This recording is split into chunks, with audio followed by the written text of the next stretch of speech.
Shemot chapter 40. Yehovah said to Moshe, "On the first day of the first month, you are to set up the tabernacle, the tent of meeting. Put in it the ark for the testimony, and conceal the ark with a curtain. Bring in the table and arrange its display. Bring in the menorah and light its lamps. Set the gold altar for incense in front of the ark for the testimony, and set up the screen at the entrance to the tabernacle. Place the altar for burnt offerings in front of the entrance to the tabernacle, the tent of meeting. Set the basin between the tent of meeting and the altar, and put water in it.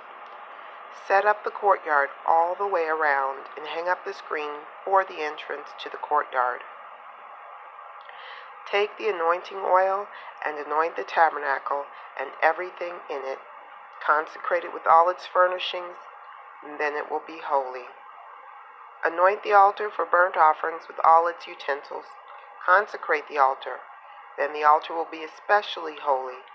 Anoint the basin and its base, and consecrate it.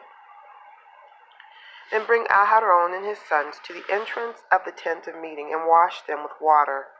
Put the holy garments on Aharon, anoint him and consecrate him, so that he can serve me in the office of Cohen. Bring his sons, put tunics on them, and anoint them as you anointed their father, so that they can serve me in the office of Cohen.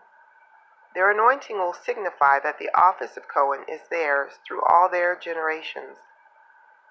Moshe did this. He acted in accordance with everything Yehovah had ordered him to do. On the first day of the first month of the second year, the tabernacle was set up. Moshe erected the tabernacle, put its sockets in place, put up its planks, put in its crossbars, and set up its posts.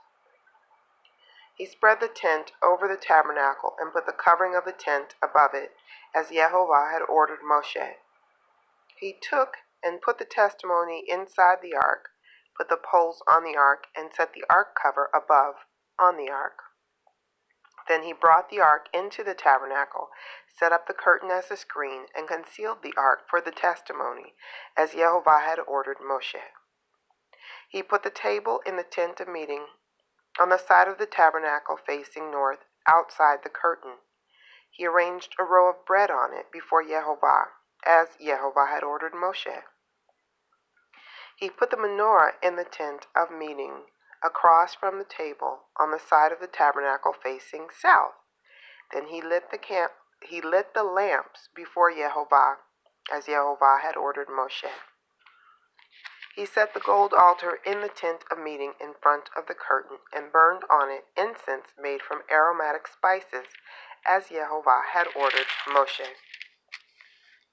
He set up the screen at the entrance to the tabernacle, the altar for burnt offerings he placed at the entrance to the tabernacle, the tent of meeting, and offered on it the burnt offering and the grain offering, as Yehovah had ordered Moshe.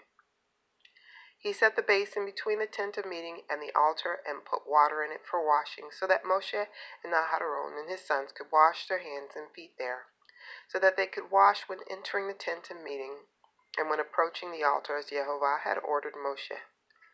Finally, he erected the courtyard around the tabernacle and the altar, and set up the screen for the entrance to the courtyard.